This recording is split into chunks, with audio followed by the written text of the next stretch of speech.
नमस्कार दोस्तों, मैं अविनाश कुमार आपका स्वागत करता हूं हिल स्टोरी में।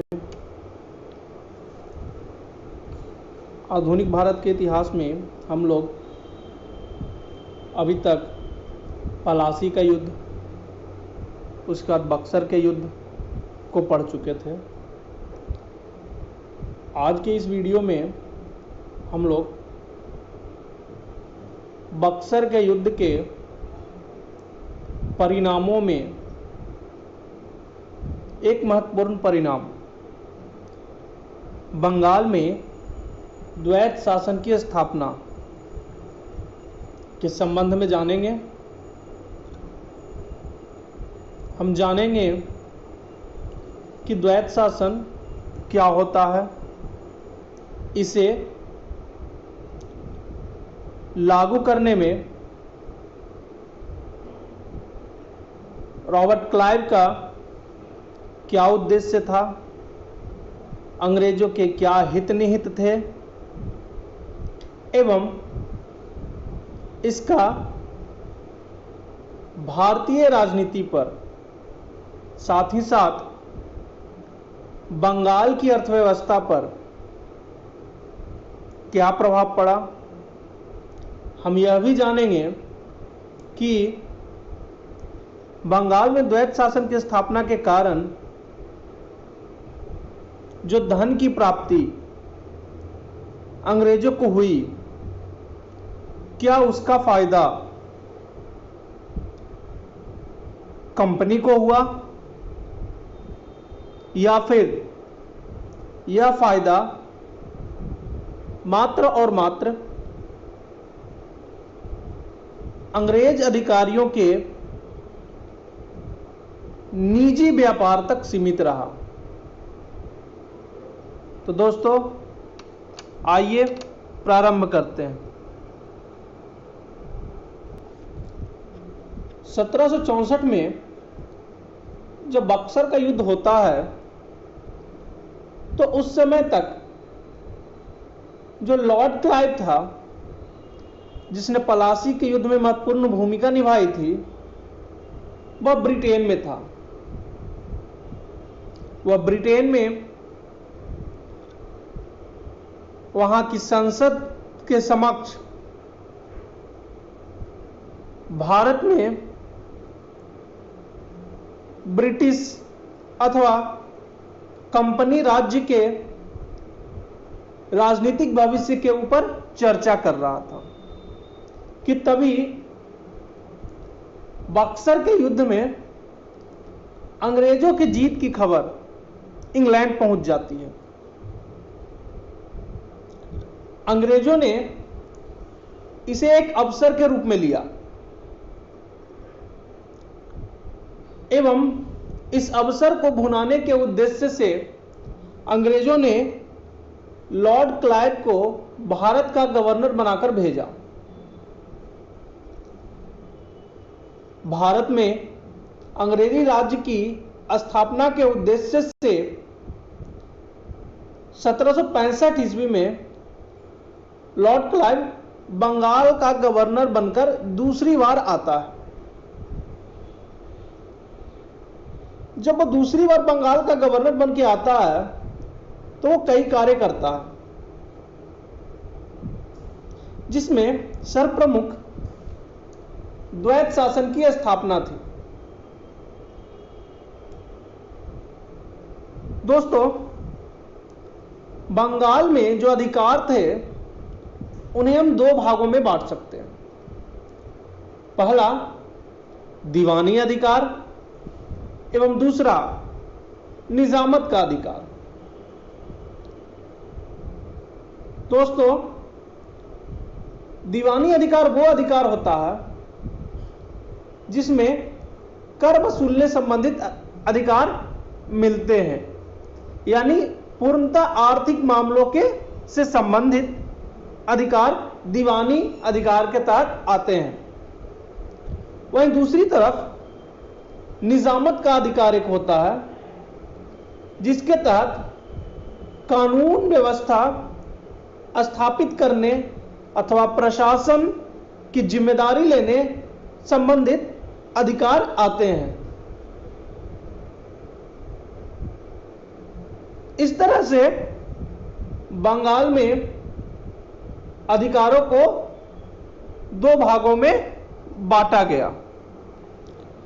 जैसा कि हम लोग जानते हैं कि बक्सर के युद्ध के पश्चात 1765 में इलाहाबाद की दो संधियां की गई थी।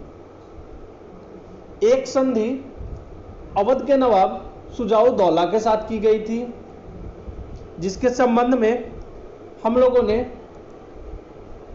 पिछले क्लास में पढ़ा था। वहीं दूसरी संधि मुगल बादशाह शाह आलम के साथ की गई थी। इसे इलाहाबाद की दूसरी संधि के नाम से जाना जाता है। इसी संधि के परिणाम स्वरूप अंग्रेजों को बंगाल, बिहार और उड़ीसा की दीवानी 26 लाख रुपए वार्षिक कर के उपरांत प्राप्त हो जाती है। इसके अलावा अन्य जो भी चीजें होती है इलाहाबाद की संधि में, उसके संबंध में हम पहले ही चर्चा कर चुके हैं। यहां पर महत्वपूर्ण बंगाल, बिहार और उड़ीसा में अंग्रेजों को दीवानी अधिकार मिलना है। तो इस तरह से दोस्तों, बंगाल के क्षेत्र में अगर मैं बंगाल बोलता हूं तो आप इसमें बंगाल, बिहार और उड़ीसा तीनों राज्यों को सम्मिलित करके चलेंगे, क्योंकि बिहार और उड़ीसा का बंटवारा बंगाल से बाद में हुआ। तो कंपनी को बंगाल में दीवानी प्राप्त हो गई। इस तरह से बंगाल में रेवेन्यू टैक्स, कर वसूलने का अधिकार जो है वो अंग्रेजों को मुगल बादशाह ने दे दिया। क्योंकि मुगल बादशाह ऐसा कर सकते थे क्योंकि बंगाल अर्धस्वतंत्रशाही राज्य था, स्वतंत्र राज्य के रूप में उसे मान्यता नहीं थी। अब अंग्रेजों ने जब दीवानी अधिकार प्राप्त कर लिए तो उन्होंने निजामत के भी अधिकार प्राप्त करने की कोशिश की। इस संबंध में 3 फरवरी 1757 ईस्वी में अपने पिता मीर जाफर की मृत्यु पर निजामुद्दीन को नवाब बनने की अनुमति दी गई, परंतु शर्त यह थी कि निजामत का लगभग समस्त कार्यभार अर्थात सैनिक संरक्षण और विदेश मामले पर पूर्णतः कंपनी के हाथों में तथा दीवानी मामले में नायब सूबेदार, जिसको कंपनी मनोनीत करेगी तथा जिसे कंपनी की अनुमति के बिना नहीं हटाया जा सकेगा, को सौंप दे। इस प्रकार कंपनी को मुगल सम्राट से दीवानी तथा बंगाल के सूबेदार से निजामत का कार्यभार मिल गया। दोस्तों, मीर जाफर जब मरता है तो उसके पुत्र जो होते नजमुद्दौला, उसको नवाब बनाया जाता है। नवाब बनाने के लिए शर्त यह होती है कि वह निजामत का अधिकार, जो एकमात्र अधिकार बंगाल के नवाब के पास बच गया था, वह कंपनी के हाथों में सौंप दे। और साथ ही साथ यह करार किया जाता है कि दीवानी मामलों में एक नायब सूबेदार होगा जिसे कंपनी मनोनीत करेगी और कंपनी की अनुमति के बिना उसे हटाया नहीं जा सकेगा। तो इस तरीके से हम देखते हैं दोस्तों कि कंपनी ने बंगाल में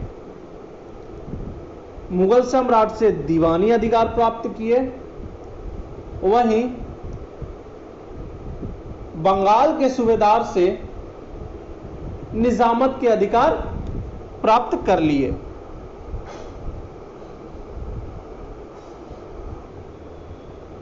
इस प्रकार दीवानी और निजामत दोनों ही अधिकार कंपनी को प्राप्त हो गए और वह कंपनी बंगाल की सर्वे सर्वा हो गई।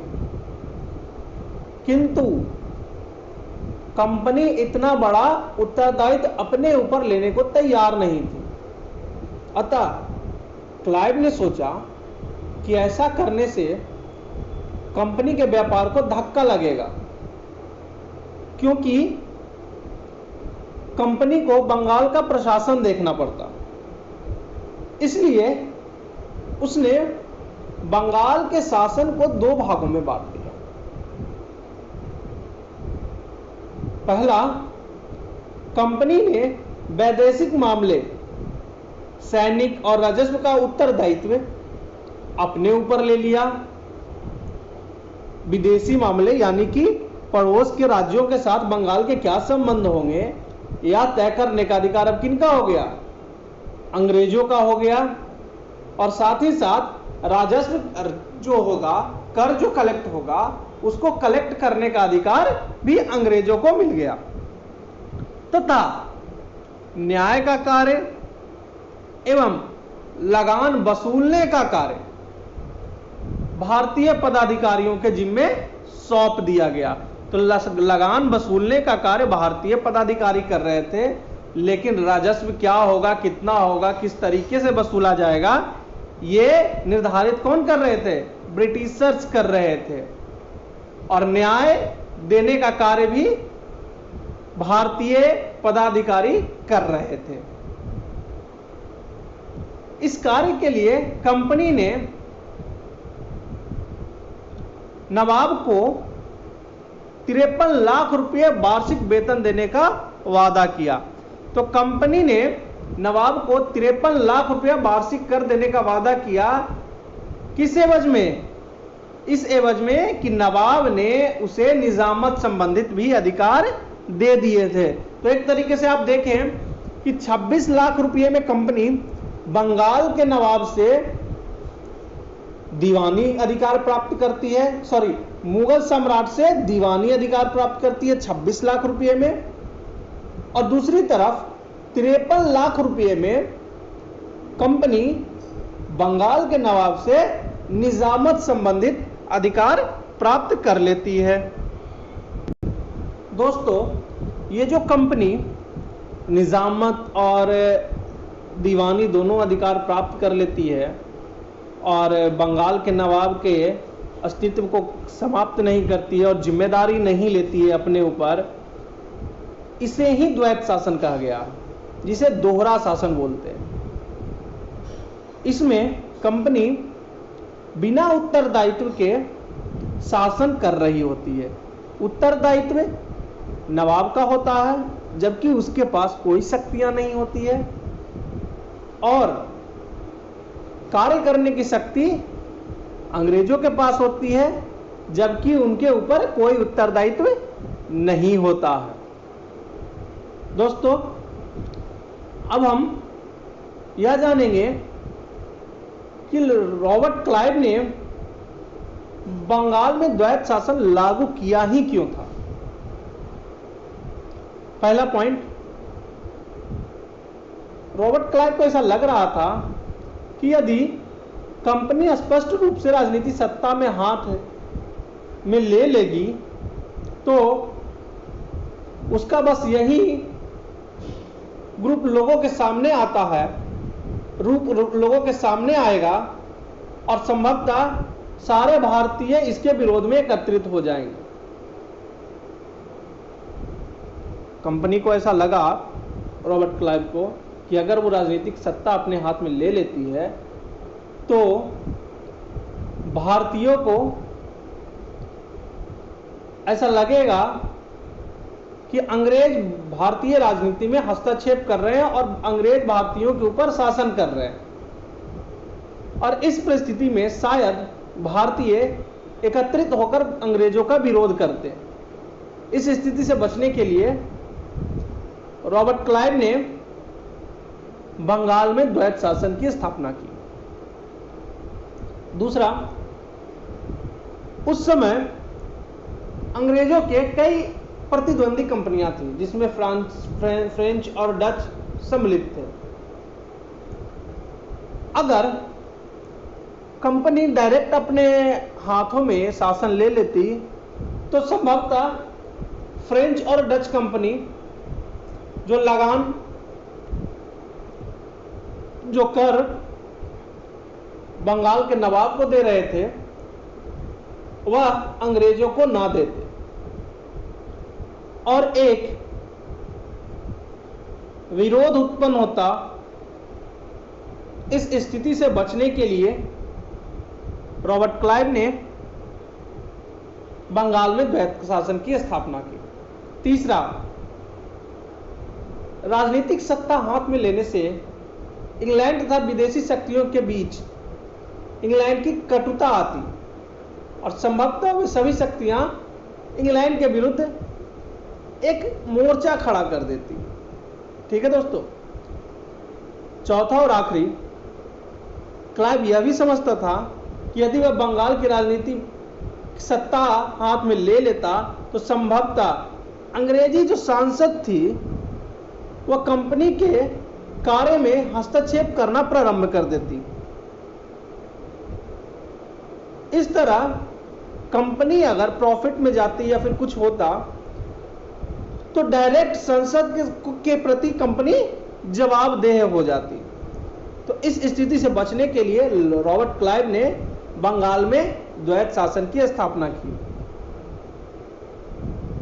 तो दोस्तों, आज के इस वीडियो में हम लोगों ने ये जाना कि बंगाल में द्वैत शासन लागू करने के क्या कारण थे और द्वैत शासन होता क्या है और कैसे लागू किया गया। आगे के वीडियो में हम लोग जानेंगे कि जो बंगाल में जो द्वैत शासन होता है उसका प्रभाव क्या होता है, उसके दुष्परिणाम क्या होते हैं। इस संबंध में हम आगे के वीडियो में जानेंगे। तब तक के लिए धन्यवाद।